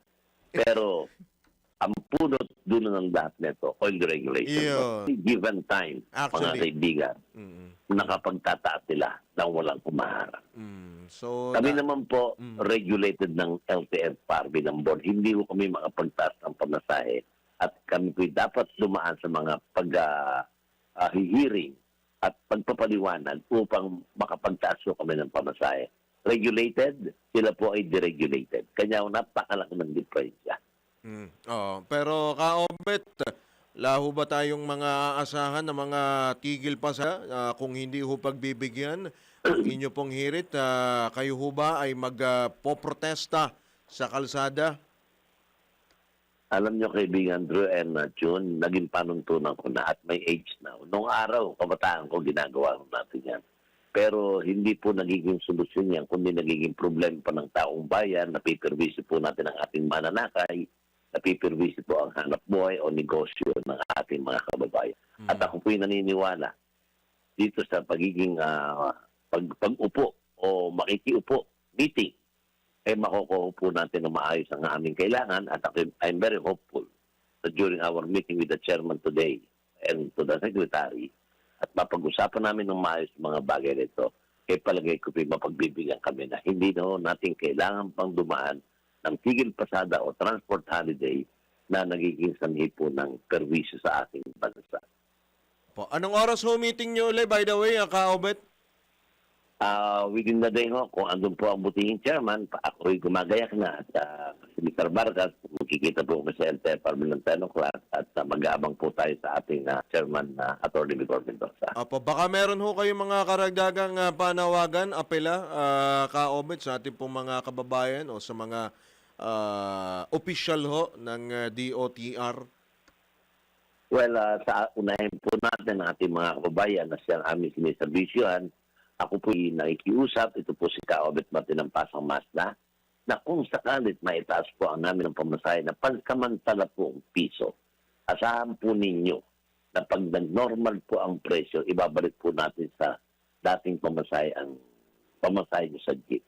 Ito ay ginagawa lamang namin sapagkat wala ko talagang pagkukunan ng ating mga jeep drivers. Kanya po, pangunawa po ang hinihingi ko sa inyo aming mga suking mananakay. Sana po'y maunawaan nyo ang ng ating mga jeep drivers at operators. At sa mga opisyalis naman po ng kagawaran, ng transportasyon, LTFRB, sana po'y maunawaan din nyo ang aming karaingan at kahilingan na madaman nyo ang sitwasyon namin na wala po talaga kaming pagkukulan ng iba pang income, kundi ang pagmamaneho at isang magandang serbisyo para sa aming mga mananakay. Sana po ay maunawaan nyo kami at ibigay yung hilingan na samantalang piso, samantalang mataas po ang presyo ng petroleum product.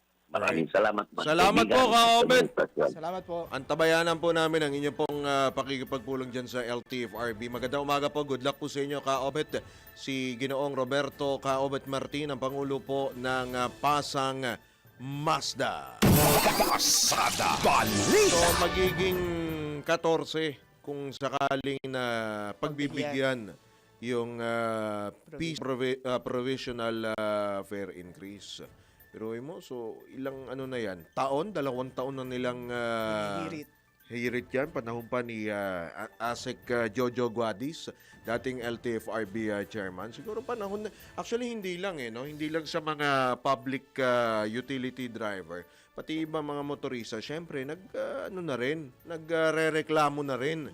Kahit nga yung mga private vehicle owners, walampok na. Simula pa nung nakaraang taon, ilang buwan na ang pagtaas ng presyo ng mga krudo, hindi pa rin napigilan at yung pa rin ang dinadahilan po ng DOE. Ano na? Napapaisip din ako kung ano nga talaga yung dahilan ng Domino pamahalaan. effect kasi yan, di ba? Domino effect yan. So, dapat tutukan po, hindi lang ng DOTR, pati DOE. Importante. Ikaw, gusto mo ba magkaroon? Ikaw ba, Wener? Gusto mo ba? Meron ka ring fuel subsidy? Private? Oh, pabor yun, di ba? Oh, Libre, baka may pang-sustento sa sa gas. Oh, sino ba naman ang ayaw? 'Di ba? Kahit sino naman hindi lang naman public utility vehicles ang mga apektado, pati mga private motorists, 'di ba? So, pag-usapan po natin, dapat tuunan na ho natin ng pansin yung issue na yan. All right. Sige, tayo po ay magbabalik muli makalipas lamang ilang po ang mga paalala mo sa ating impilan oras. Kawiner! 31 sandali makalipas ang ika-7 ng morning. Oras hatid sa 7:33, nagbabalik po ang Pasada Balita at sa pagpapatuloy ng balitaan, tumanggap tayo ng pag-uulat mula sa labas ng himpilan.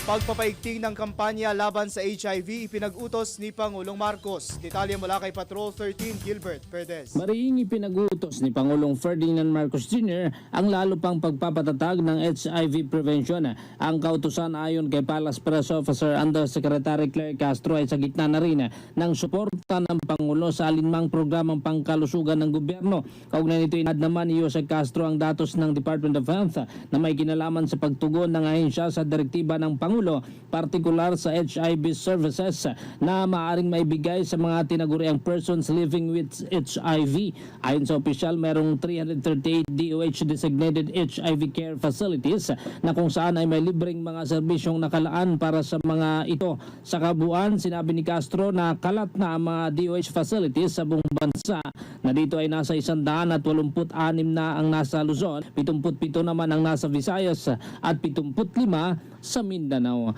Patrol 13, Gilbert Perez para sa himpilang may todolas. DWIZ, nagbabalita ng tama, naglilingkod ng tama. Pasada Balita. Police report, lalaki arestado sa kasong pagbivideo sa isang babaeng naliligo sa Maynila. Babalik si Patrol 5, Aya Yupanco. Arestado ng Manila Police District ang isang 41 anyos na lalaki matapos na mahuli habang lihim na binibidyohan ang isang babae habang naliligo sa Paco, Maynila. Ayon sa Manila Police District, residente ng Barangay 819 ang suspect na naharap ngayon sa paglabag sa Republic Act 9995 o yung Anti-Photo and Video Voyeurism Act of 2009. Sa reklamo ng biktima, katatapos lang niyang maligo at kinuha niyang tuwalya nang mapansin niya na isang kamay na may hawak na cellphone malapit sa pinto ng banyo at binibidyohan ang kanyang ginagawang paghilod o paliligo. Dahil dito, tinakpan ng babae ang kanyang katawan. Kagad na kinumpronta ang suspect na mabilis namang tumakas. Kagad inireport ng biktima ang insidente sa pulisya. Nagsagawa ng follow-up operation at nagresulta doon sa pagkakaaresto sa suspect. It is Patrol number 5. Ayun yung pangkomparison perimeter ng lakas.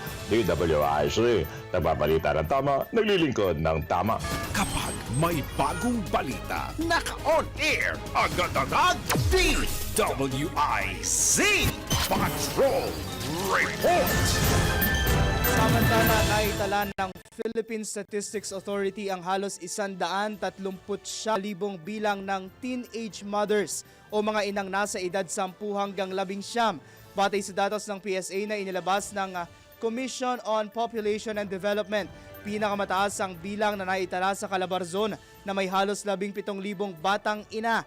Sinundan ng Central Luzon na may halos 15,000 at National Capital Region na may mahigit 10,000.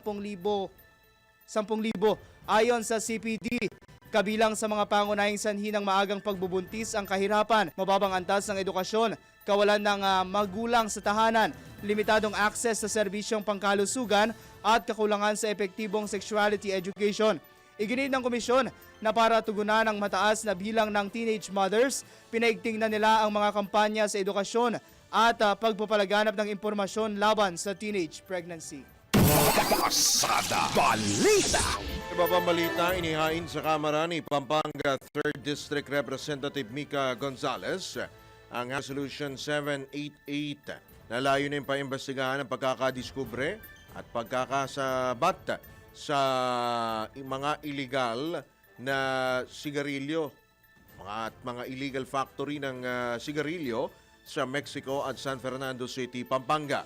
Nakapalob sa resolusyon ang pagtukoy sa mga individual na nasa likod ng operasyon, lalo na ang mga nagpondo, mastermind at protektor ng organisadong krimen. Pinalulutas din ang ilang gawain na nagresulta sa economic sabotage, tax evasion at ang napaulat na insidente ng human trafficking. Kamakailan ay nasabat ng mga otoridad ang nasa 400 milyong pisong halaga ng mga produkto mula sa illegal cigarette manufacturers na may production cost na 150 million pesos kada araw.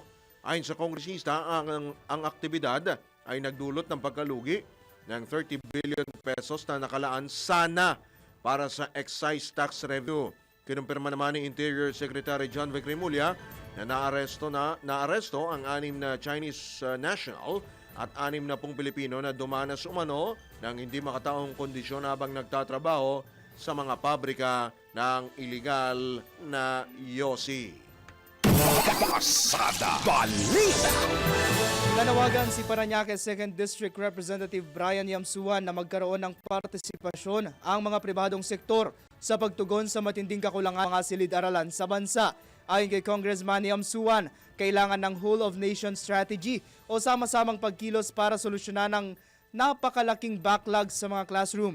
Ipinunto ng kongresista na posible pang lumala at humantong sa tinatayang 51,000 gusali ng pampublikong paaralan ang ideklarang hindi naligtas pagsapit ng taong 2028. Sa ilalim niya ng House Bill 7362 o Classroom Building Acceleration Program Act, hihikayating makiisa ang mga society organizations at pahintulutan ang mga kwalipikadong lokal na pamahalaan na magtayo ng mga silid-aralan gamit ang pondo ng pamahalaan. Nabatid na ang CAP Act ay kabilang sa listahan ng mga prioridad na panukala ng Legislative Executive Development Advisory Council o LEDAC Priority Measures na inaprubahan ni Pangulong Ferdinand Marcos Jr. Pasada Balita. Inamin naman ni House Deputy Minority Leader at ACT Teachers Party List Representative Anyo Tino si Pangulong Ferdinand Marcos Jr. at dating Undersecretary Adrian Bersamin na magsalita na kaugnay sa sinasabing palitan nila ng mensahe hinggil sa kickback umano sa flood control projects. Ayon kay Congressman Tino, lehitimo ang nasabing aligasyon batay sa nakita niyang mensahe. Pero mas mainam na ang Pangulo at si Bersamin na mismo ang magkumpirma at magpaliwanag sa publiko. Ipinunto ng kongresista na hindi na isa manatili na ilan lamang ang may alam ng nasabing issue at iginiit na dapat magsagawa ng investigasyon para matumbok kung sino ang may pagkakasala ang dapat managot. Una nang kinumpirma ni Tino na ang natura mga impormasyon ay nagmula kay Batangas Representative Leandro Leviste kung saan ipinakita sa kanya ang screen recordings ng mga mensahe. Pasada Balita. Nanawagan si House Deputy Minority Leader at ACT Teachers Party List Representative Antonio Tino na dapat tutukan sa investigasyon sa flood control scandal si dating Undersecretary Adrian Bersamin. Ayon kay Congressman Tino, kung nais malambat ang pinakamalaking isda na sangkot sa anomalya sa flood control projects, kailangang imbestigahan si Bersamin na itinuturong bagman ni Pangulong Ferdinand Marcos Jr.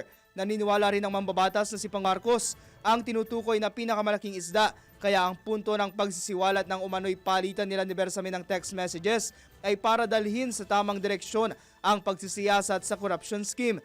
Para sa kongresista, tila isinasantabi ang investigasyon ng Senate Blue Ribbon Committee, Independent Commission for Infrastructure at ng Ombudsman na indikasyon na pinoprotektahan ng Pangulo lalo't hindi man lang siya pinaharap sa investigasyon. Batay sa text messages na nanggaling umano kay Batangas Representative Leandro Garda Leviste, 8 billion pesos ang kickbacks ng Pangulo mula sa 52 billion pesos na halaga ng flood control projects. Pasada Balita. Padala inihain naman sa Kamara ni House Deputy Minority Leader at mamamayang Liberal Party List Representative Laila De Lima ang House Bill 7635. Layunin ang panukala na magtatag ng isang joint congressional body upang pabilisin ang mga investigasyon, prosekusyon at adjudication ng mga kasong may kinala sa large-scale corruption ng mga public officials. Sa ilalim ng panukala, magre-rekomenda ang Congressional Commission ng mga reforma upang mapabuti ang efficiency, accountability at transparency. Ang lilikhaing komisyon at Joint Congressional Commission and Justice System Reform ay isang independent body na ang mandato ay magsagawa ng komprehensibong assessment sa institutional capacity, procedural rules at enforcement mechanisms ng justice sector. Sakaling sa batas, isa sa ilalim sa modernisasyon ng justice institutions, malalakasin ang anti-corruption frameworks, babawasan ang case backlog at ibabalik ang kumpiyansa ng mga mamamayan sa rule of law.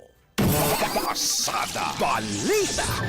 Sa iba pang balita, nasa halos 1.9 milyong motorsiklo ang nadagdag sa mga kalsada sa bansa nitong nakaraang taon matapos tumaas ang taunang benta ng two-wheeled vehicles. Batay sa datos ng Federation of Motorcycles o Motorcycle Industries, mas mataas ng 11% ang naitala noong 2025 kumpara sa halos 1.7 million noong 2024. Mas mataas din ito sa target na 1.79 million na itinakda ng Motorcycle Development Program Participants Association Incorporation. Ayon sa MDPPA, patuloy ang pagtaas ng demand sa motorsiklo dahil sa matinding trapiko at kakulangan ng mabigat na daloy ng trapiko at kakulangan ng maayos na mass transit system sa bansa. Mas madali din nilang makasingit sa kalsada ang motorsiklo kumpara sa four-wheeled vehicle at mas abot kaya ito para sa maraming Pilipino dahil tipid sa gasolina at mababang maintenance cost. Pasada Balita. At babalik po kaming muli makalipas lamang ang ilang mga paalala oras. Kwener, 15 minuto bago sumapit ang ganap na alas 8. Pagpapatuloy pa rin ilang pang mga balita, inamin ni Senador Rodante Marcoleta na hindi na kailangan magsampa ng kasong pagtataksil o treason laban kay dating Supreme Court Senior Associate Justice Antonio Carpio dahil para sa kanya ay guilty na ang dating maestrado. Nagugat ang patutsada ni Senador Marcoleta sa isang desisyong pinonente ni Carpio noong 2011 kaugnay ng territorial waters ng Pilipinas. Ayon sa Senador, ang naturang desisyon ng Mano resulta sa pagkawala ng mahigit 244,000 square miles ng territorial waters ng bansa. Iginit ni Marcoleta na nangangahulugan itong sa kanyang unang pahayag ay guilty na sa treason si Carpio at hindi na anya kailangan magsampa pa ng kaso. Bilang tugon, bigyang diin naman ang dating maestrado na alinsunod sa Article 114 ng Revised Penal Code, ang krimen ng treason ay maaari lamang maganap kung ang Pilipinas ay nasa estado ng digmaan. Batid-an niya ng kahit first-year law student na hindi maaaring magkaroon ng treason sa panahon ng kapayapaan. Kung naisaan niya siyang kasuhan ni Marcoleta, kailangan mo ng amyendahan ang Article 114 upang maisama ang treason sa panahon ng kapayapaan bago siya kasuhan. Pasada Balita. Inuligsa ng Department of Foreign Affairs ang babala ng Chinese Embassy na maaaring mawala ang milyon-milyong trabaho para sa mga Pilipino dahil sa lumalalang tensyon sa pagitan ng Pilipinas at China. Mariinding tinutulan ng DFA ang anumang pawatig na maaaring gamitin bilang panakot o paghihiganti ang kooperasyon sa pagitan ng Pilipinas at China.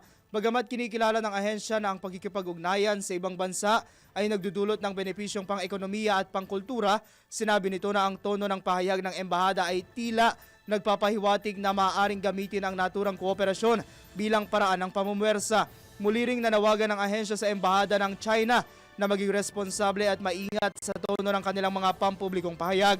Binigyang diin din ng DFA ang patuloy nitong paninindigan sa diplomasya upang patatagin ang isulong ang ugnayang bilateral sa kabila ng malalim na pagkakaiba at iginiit na dapat manaig ang responsableng dialogo habang isinusulong ang kapakipakinabang na kooperasyon. Pasada Balita. Balitang pangkalakalan. Nakikita ng mga ekonomista na posibleng tumutok ang mga bangko sa mga infrastructure projects at pagpapalakas sa consumer. Pagpapalakas sa pagkonsumo ng publiko ngayong taon, public consumption. Ayon kay Jonathan Ravelas ng accounting firm na Reyes Tacandong and Company, asahan na ng publiko ang pagdidisiplina ng mga bangko sa pagpopondo nito ng mga proyekto ngayong 2026.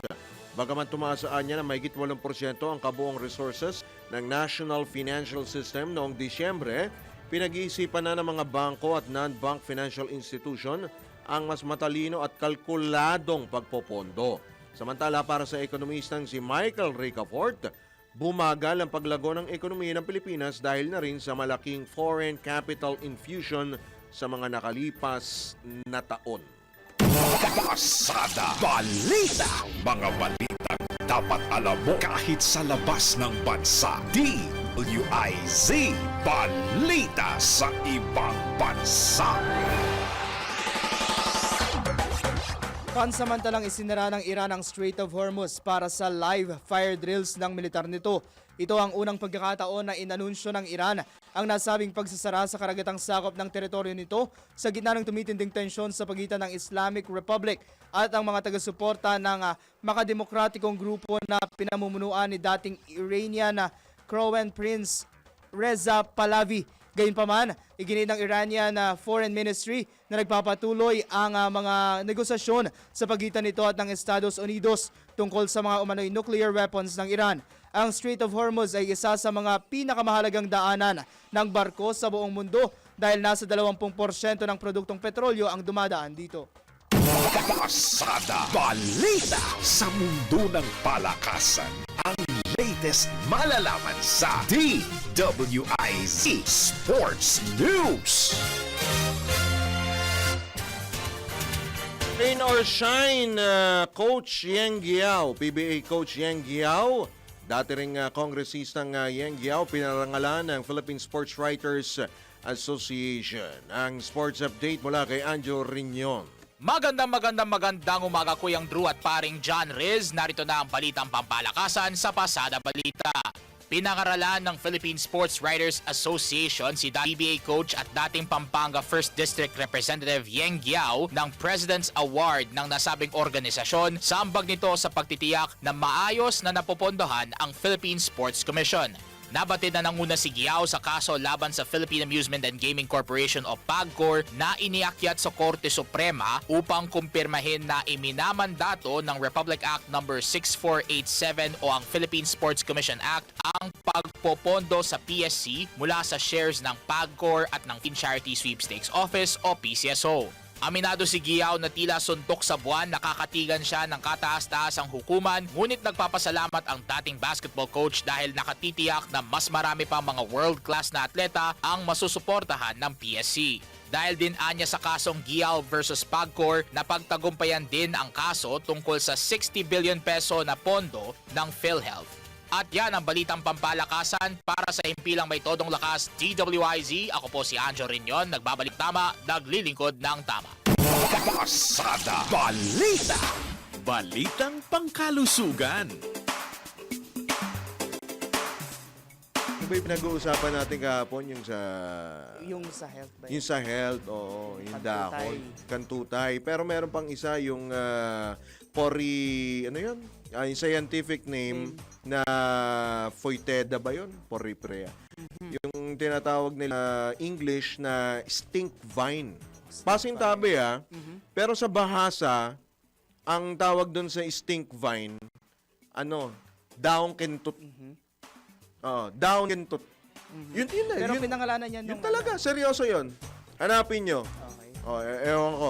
Sige lang, nag-google sila. And then sa UPLB, yung, yung Flower Month, which is ang katumbas nun sa Tagalog is sex. Di ba? Although iba-iba po ang tawag doon sa bawat rehiyon. May bagong kaalaman na naman kayo. Sige, tuloy mo na nga yan. Pero hindi muna yan. Ayan, nilabas nila. Ayan, yung tinutukoy natin. Ayan yun. Pakibasa na lang, baka. Ayan, sa Tagalog, yan ay... pero sa bahasa, daon kentot. Oo. Grabe, niresearch yan ni Kuyang Drew talaga. Niresearch namin yan. Sa Tagalog, yan, ang bulaklak na amoy utot. Oo. Hindi, seryoso yun. Kasi, yung bahasa bahasa Malay, yung kentot kasi, utot yun. Ngayon, alam nyo na. Now you know. Yan. Now you know. Dapat pala may segue na rin tayo na gano'n. Tapos ikaw nagbibigay ng kay Kuya Kim na yun. Tuloy mo na nga. Okay, so hindi muna yun yung pag-uusapan natin ngayon. Doon tayo sa napapanahon. Yan. Tama yan. Nagsimula na ngayong araw ang panahon ng Kwaresma para sa mga Kristiyano, habang bukas naman ang panahon ng Ramadan para sa mga Muslim. Kapwa panahon ng penitensya ang Kwaresma at Ramadan, at parehong tinatawag ang mga mananampalataya ng dalawang relihiyon na mag-ayuno bilang bahagi ng paggunita.